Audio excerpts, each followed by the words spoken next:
Olá, queridos amigos, que a paz, o amor de Cristo esteja sempre presente entre nós. A inspiração para o tema dessa semana, nós vamos buscar na carta de Paulo aos Filipenses, lá no capítulo 4, versículo 13, onde ele nos diz: tudo posso naquele que me fortalece. Parece que estamos num daqueles instantes na história da humanidade onde o mundo parece estar de ponta cabeça. Parece que o mal, as coisas erradas é que prevalecem, não é? E como já aconteceu no passado, em situações como essas, em momentos como esses, muitas vezes, às vezes de uma maneira até inconsciente, nós nos perguntamos: mas onde está Deus? Que não percebe todas essas coisas erradas, não vem em nosso socorro, não coloca ordem novamente neste mundo. Porém, se nós olharmos em perspectiva, nós vamos ver que já atravessamos em vários outros momentos na nossa história situações talvez até mais complicadas do que essa que estamos passando nesse instante. E superamos. A humanidade continuou caminhando. Talvez a nossa arrogância, o nosso orgulho é que não nos deixam ver que temos sido ajudados o tempo todo. Não conseguimos perceber como nessas situações mais complicadas Deus atuou e continua atuando em nossas vidas.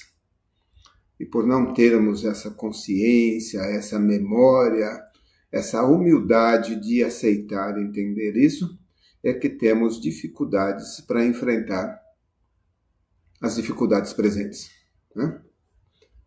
Claramente, Deus sempre esteve ao nosso lado. Deus sempre tem enviado mensageiros, bons espíritos, para nos ajudar, para nos socorrer. Quer seja nas coisas mais comezinhas do dia a dia, quer seja nessas situações mais complicadas que envolvem o planeta como um todo. Deus sempre busca, através desses mensageiros, reforçar a nossa confiança, a nossa fé. É claro que não dá para esquecer de que entre todos esses mensageiros que Deus nos enviou ao longo desses milênios, aparece a figura de Jesus, o maior desses nossos irmãos que veio em nosso socorro. E ele esteve aqui e grande parte do tempo procurou, através de exemplos, de histórias, de parábolas, reforçar essa nossa confiança, essa fé em Deus. Lá no Evangelho de Marcos, no capítulo 4, versículo 35, nós vamos encontrar a passagem onde Jesus havia terminado de fazer uma de suas pregações e convoca os seus discípulos para embarcar numa pequena canoa e atravessar o lago. Okay? Assim que adentraram e a canoa chegou ao meio deste lago, uma forte tempestade se formou e se abateu sobre os barcos. Os nossos amigos ficaram apavorados. Chuva, ventos, trovões. Okay? E o barco começou a ser colocado numa situação extremamente perigosa. Já estava cheio de água.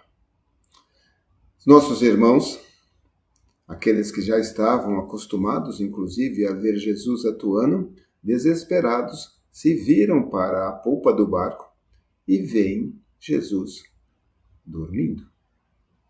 Calmamente, tranquilamente. Se desesperam ainda mais e gritam: mestre, não te preocupa que estejamos quase a morrer? Jesus, levantando-se, repreendeu o vento e disse ao mar: aquieta-te. O vento parou e fez-se uma grande calmaria. Jesus virou para os discípulos e disse-lhes: por que estavam com tanto medo? Ainda não têm fé? Pois é. É desta confiança que muitas vezes ultrapassa a nossa capacidade de entendimento que nos fala Paulo. Tudo posso naquele que me fortalece. Okay? E olha que Paulo sabe do que está falando, né? Aqui, nesta mesma carta, ali no versículo 12, Paulo escreve ao povo filipense: sei estar abatido e sei também ter abundância. Em toda maneira e em todas as coisas estou instruído, tanto a ter fartura como a ter fome, tanto a ter abundância como a padecer necessidade. Conhecendo a história de Paulo, nós entendemos do que ele está falando. Ele começa como Saulo, lá atrás, sendo proveniente de uma família rica, tendo todas as condições de ser bem instruído, sendo assessorado pelos maiores mestres da época, não passava por nenhum tipo de necessidade. A partir do momento em que ele se encontra com Jesus, ele entende qual é a sua verdadeira missão e a sua vida se transforma. A partir daí, penúria, perseguições, espancamentos, fome de uma forma geral, prisões, é o que passa a fazer parte da vida de Paulo. E como é que um homem como esse é quem nos diz: tudo posso naquele que me fortalece? Pois ele aprendeu na prática, ele reconheceu na prática que em nenhum momento, mesmo nesses instantes de mais aflição, esteve sozinho. Jesus esteve sempre ao seu lado. E essa passagem aqui de Paulo, né, falando sobre essas diferentes instantes da vida, nos remete também a Eclesiastes, lá no livro de Eclesiastes, no capítulo 3, começando no versículo 1, nós vamos encontrar: tudo tem o seu tempo determinado, e há tempo para todo propósito debaixo do céu. Tudo. Há tempo para nascer, para morrer, tempo para plantar, tempo para colher, há tempo de alegrias e há tempo de tristezas. Hein? Voltando para o nosso encontro com Jesus, nós vamos ver vários personagens que tiveram a confiança, a fé nessa mensagem de paz e amor que ele nos deixou.